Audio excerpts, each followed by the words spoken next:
the job done in ways people alone can't. Pictured here are some of the working dogs of LPD and their dedicated handlers.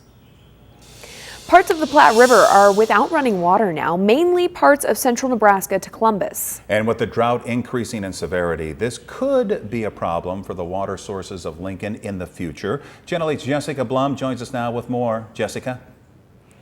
Climatologists are comparing the drought of this year to one that happened 10 years ago. The difference was that in 2012, the drought intensified more quickly, but the climate outlook going forward could set up for a multi-year drought going forward. With the conditions, the Platte River is dropping to low levels with no water in some areas. As you look west, the sights are grim through the lens of those in eastern Nebraska. Photos show completely dry land where the Platte River should be flowing from central Nebraska to Columbus. Much of the reservoirs and water supply has been used up for irrigating the extreme drought portions of Nebraska, including the northeast and the southwest. Really since the first part of July, widespread areas of the state have been quite dry and quite warm. That means that water demand and water usage by those crops has really been increasing. And during that time, irrigation's been going kind of nonstop. And when that starts happening, more and more of that groundwater is being utilized. And then that in turn will impact those flows on the Platte. However, experts in Kearney and those who work with the river above where the Loup-river feeds in says this is not uncommon. It's not unusual to have the river go dry out here.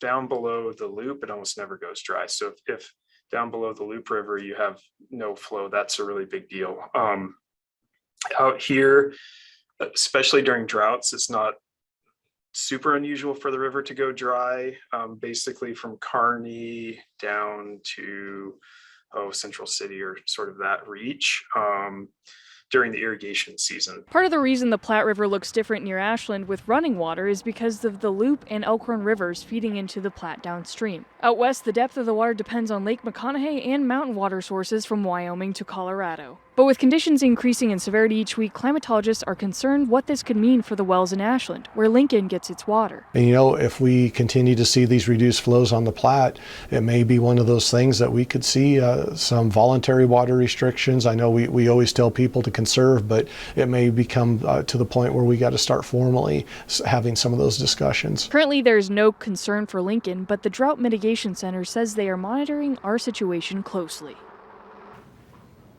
Climatologists say later events that could eventually help with our rain in our region depend on active hurricanes bringing moisture up from the Gulf of Mexico as well as the precipitation we receive during the winter. But right now, current precipitation outlooks for fall continue to look dry. All right, Jessica, we'll have to see what happens, but thank you for letting us know where we stand right now. Appreciate it. Yeah, and speaking of our weather, let's go talk to Chief Meteorologist Rusty Dawkins and see how we're looking today. A tad warm though today, Rusty.